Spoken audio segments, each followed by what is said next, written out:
시간이 어떻게 지나가는지 모를 정도로 빠르게 지나가는 것 같습니다. 하나님의 때가 있고 하나님의 날이 있고 부르시는 때가 있는 줄 압니다.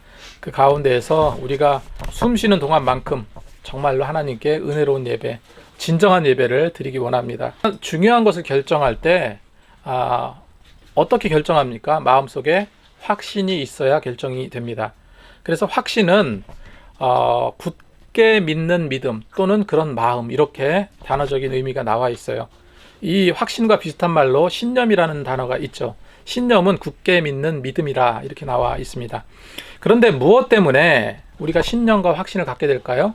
그것은 어떤 산술적인 통계나 어떤 트렌드를 파악하고 그 판단을 하게 되겠죠. 그 판단하여서 그 마음속에 이거면 되겠다, 이거면 믿을 수 있겠다라는 마음속의 믿음으로 매듭짓게 됩니다. 예전에 1층에 봉구수 밥버거가 있었습니다. 처음에 밥버거 하나 먹으려면 정말 오래 기다렸어요. 분주하고 한 30분 넘게 기다려야 겨우 먹을 수 있었던 적이 있었어요. 너무 장사가 잘 되는 겁니다. 제가 사장님께 한번 물었어요. 왜 이곳에 봉구수 밥버거 매장을 차리셨나요? 왜 하려 하셨나요? 이렇게 물어보니까 남들이 잘 된다고 하더라고요. 굉장히 돈 많이 번다고 하더라고요. 이렇게 이야기를 하는 겁니다. 자, 이 사장님이 왜 그곳에 봉구수 밥버거를 차렸습니까? 잘 된다고 하니까 이런 산술적인 어떤 통계가 나와 있어서 차린 거예요. 그걸 또 좋아하는 시대적인 어떤 트렌드나 유행이 있었기 때문에 잘 되었던 것이겠죠. 저게 잘 된다는 확신이 드니까 이 가게 내도 되겠구나 하는 결심을 하게 된 겁니다. 그렇게 마냥 잘 될 줄 알았는데 어떻게 됐습니까? 몇 년을 못 넘기고 문을 닫게 되더라고요. 유행이 지나가고 사람들이 너무 또 계속 먹다 보니까 처음과 달리 식상한 면도 있고 그랬을 것 같아요. 여러분, 세상에는요, 확고하다 또 확실하다 생각했던 어떤 신념이나 믿음도 이처럼 상황에 따라서 어떻게 됩니까? 변질될 수 있어요. 바뀔 수가 있습니다. 그래서 세상에 영원한 건 없습니다. 우리가 믿는 믿음은 이런 세상적인 신념이나 확신과는 확연히 달라요. 무엇이 다릅니까? 한마디로 결정의 근원이 다르다는 거예요. 결정의 근원. 이것이 중요합니다. 신념이나 확신은요, 아까 말씀드렸던 것처럼 세상적인 어떤 경향이 있어요. 어떤 통계가 있습니다. 세상이 요구하는 원리들이 있어요. 그걸 보고요, 누가 판단하는 겁니까? 내가 판단하는 겁니다. 확신이 들어서 판단한 거예요. 하지만 믿음이라는 것은요, 우리가 믿는 그 믿음이라는 것은 보이지 않는 하나님의 실체를 믿고 성령님의 이끌림을 받음으로 믿게 되는 거예요. 내가 믿는 것 같지만 사실은 어떻습니까? 하나님과 나와의 합력, 그래서 신인 합력이라고 합니다. 신인 합력으로 이루어지는 것이 믿음이에요. 그래서 다른 겁니다.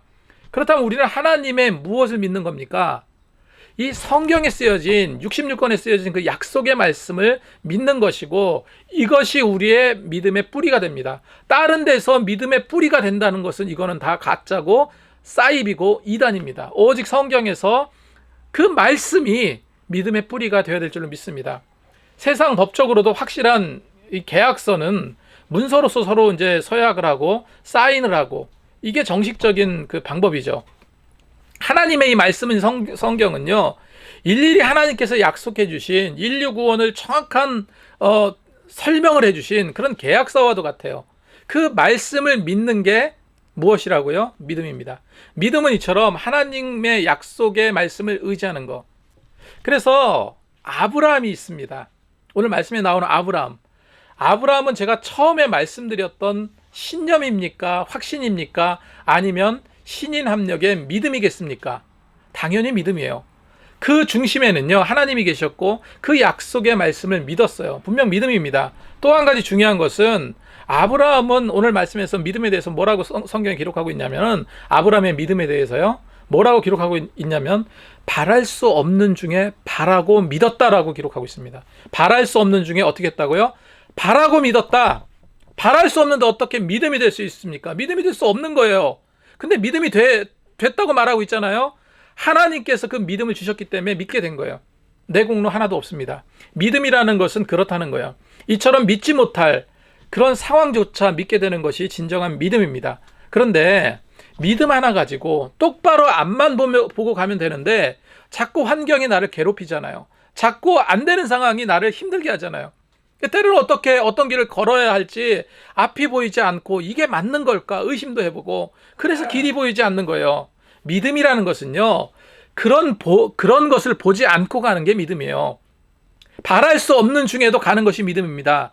믿습니다 하고 가는 것이 믿음이에요. 막연히 생각 없이 주여 믿습니다 하는 게 아니고요. 하나님의 그 말씀, 성경의 말씀, 그 말씀을 믿고 가는 것이 믿음이라는 거죠. 길이 없다고 생각하지만 믿음으로 보면 길이 보이고 길이 뚫리게 됩니다. 여러분, 이제껏 살아오면서 무엇이 문제였습니까? 문제는요, 곧 올곧게 곧게 그 믿음의 그 한 길로 가지 못한 게 문제죠. 한 번은 예수님께서요, 제자들하고 배를 타고 칠흑 같은 어두운 밤에 호수를 건너가고 있었습니다. 제자들이 먼저 이제 배를 타고 가고 있는데, 그 시각이 밤 4경이라고 기록되고 있어요. 4경은 로마식 표기입니다. 밤을 이렇게 4등분해서 나눈 시간인데, 새벽 3시에서 6시까지의 시간을 말해요. 그 4경에 깜깜한 밤에 파도가 치고 바람이 거세게 불고 정말로 힘든 그런 상황 가운데 놓였어요. 그런데 출렁이는 그 바다 위로 저 멀리서 누가 걸어오고 있는 겁니다. 당연히 유령이라고 생각했겠죠. 나중에 보니 그분이 누구셨습니까? 예수님이셨어요. 베드로는 믿음이 있었습니다. 예수님께 이렇게 말해요. 주여, 만일 주님이 이시거든 나를 명하사 물 위로 오라 하소서. 예수님께서 오라는 소리를 듣고 베드로는 어떡합니까? 뚜벅뚜벅 물 위를 걷게 되었어요. 이처럼 믿고 가면 아무 문제 없습니다. 주님을 바라보고 가면 아무 문제가 없어요. 그런데 어떤 상황이 펼쳐집니까? 갑자기 바람이 휙 몰아치는 거예요. 지금 주님을 보고 가고 있는데 바람이 휙 몰아치니까 베드로는 어떻게 됐습니까? 겁이 났어요. 그래서 베드로는 소리를 질렀다고 성경은 말하고 있어요. 30절에 바람을 보고 무서워 빠져가는지라 소리 질러 이르되 주여 나를 구원하소서. 주여 나를 구원하소서. 이 말은 무엇입니까? 주님, 나 죽습니다. 살려주세요 하는 외침이잖아요.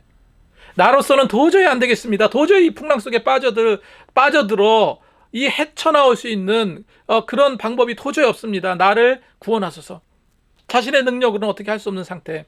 그래서 예수님은 어떻게 합니까? 손을 내밀어서 베드로의 팔을 끌어당기셨어요. 그리고 이렇게 말씀하십니다. 믿음이 적은 자요. 믿음이 적은 자요. 왜 의심하였느냐? 여기서 이 믿음이 적다라고 했는데, 여기서 예수님은요, 믿음이 없다라고 말하지 않았어요. 믿음이 없다라고 말하지 않고 믿음이 적은 자라고 그랬습니다. 여기서 적은 자는, 여기서 적다라는 그 헬라어로 디스타조라는 단어입니다. 이건 의심을 말해요. 의심.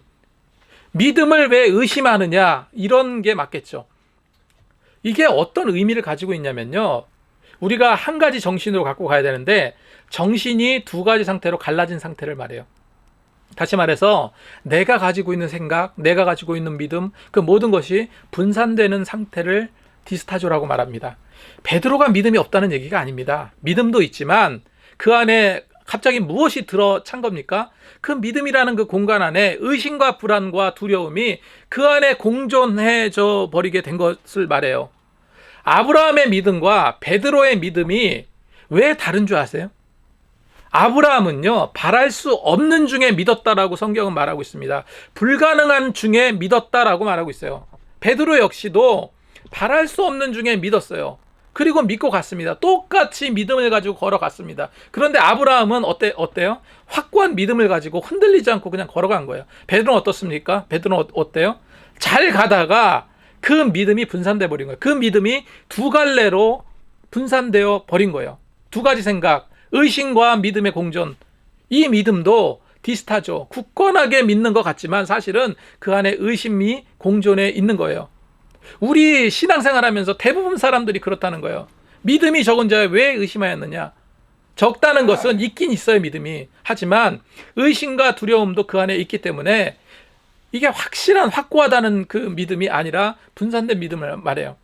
여러분, 우리가 신앙생활하는 것도 베드로처럼 무리를 걸어가는 것과 같아요. 우리가 주님의 그 영생을 위해서, 구원을 위해서 우리가 어디를 걸어가고 있는 겁니까? 무리를 걸어가고 있는 거예요. 누구 바라보고? 주님을 바라보고 걸어가고 있는 거예요. 주님을 향해서 가고 있는 겁니다. 때론 파도가 거세게 휘몰아치고요.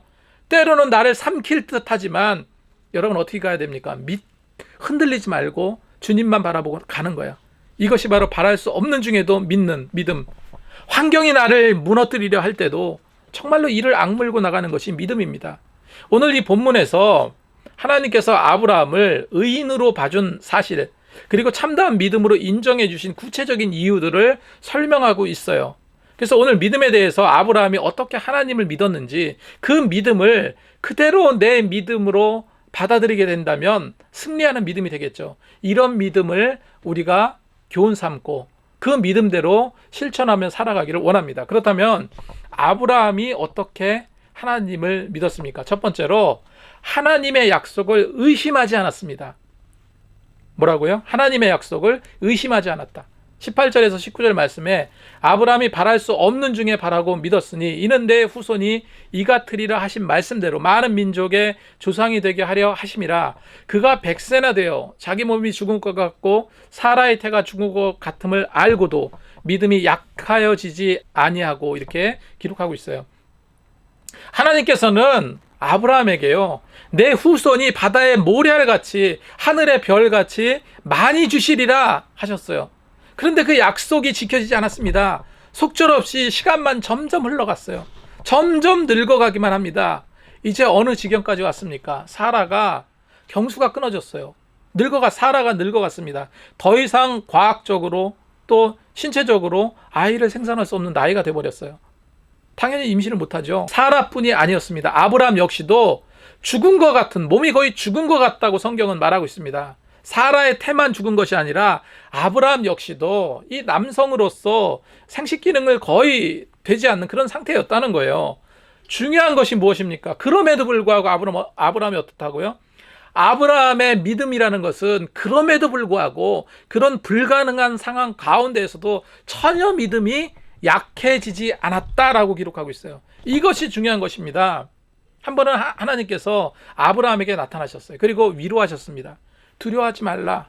너는 나의 방패요 지극히 큰 상급이라. 그때 아브라함은 하나님께 물었습니다. 나는 자식이 없는데, 내 상속자가 없으니 내 종 엘리에셀이 상속자가 될까요? 상속자가 되겠습니까? 이렇게 물었어요. 그때 하나님은요, 뭐라고 말합니까? 아니다라는 거예요. 아니다. 이 종 엘리에셀이 아니라 내게서 분명 아들이 날 것이다. 다시 한번 약속을 주셨습니다. 그 후로 아브라함의 믿음은 어떻다고요? 변하지 않았다는 거예요. 아브라함 분명 하나님께서 사라의 태를 통해 후사를 주실 것을 믿었습니다. 계속해서 시간은 계속 흘러가요. 이제는 사라가 다급해진 거죠. 사라가 다급해졌어요. 그래서 아브라함에게, 몸종아에게 가서 동침을 하라고 말합니다. 제발 가서 동침해서 자식을 낳아라. 하나님의 뜻은 거기에 있나 보다. 들들 볶았어요. 그래서 아브라함은 하갈과 동침하고 그로 인해서 이스마엘을 낳게 됩니다.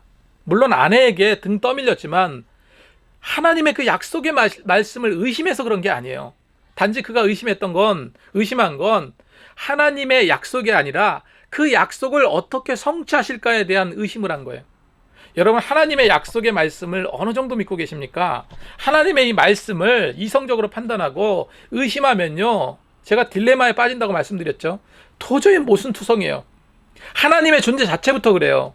삼위일체 하나님, 이게 어떻게 논리적으로 이성적으로 정의를 내릴 수 있겠습니까? 그래서 믿음은요, 이성적으로 깨닫는 것이 아니고 뭔가 득도하는 것이 아니고 어떻게 해야 된다고요? 성령님께서 나를 깨닫게 주셔야지만 깨닫게 되는 것이 믿음입니다. 그래서 이 믿음은 세상 것과 다르다는 거예요. 두 번째로, 아브라함은 늘 하나님께 영광을 올려드렸습니다. 여러분, 우리가 지금 이 자리에 예배 드리는데요, 여러분, 이게 어떤 행위라고 보십니까? 왜 이렇게 덥고 힘들게 이 자리에 앉아 있을까요? 하나님께 영광 돌리는 거룩한 행위입니다. 하나님께 영광 돌리기 위해서 이 자리에 모인 거예요. 이것이 믿는 자의 일상적인 행함의 자세가 되어야 됩니다.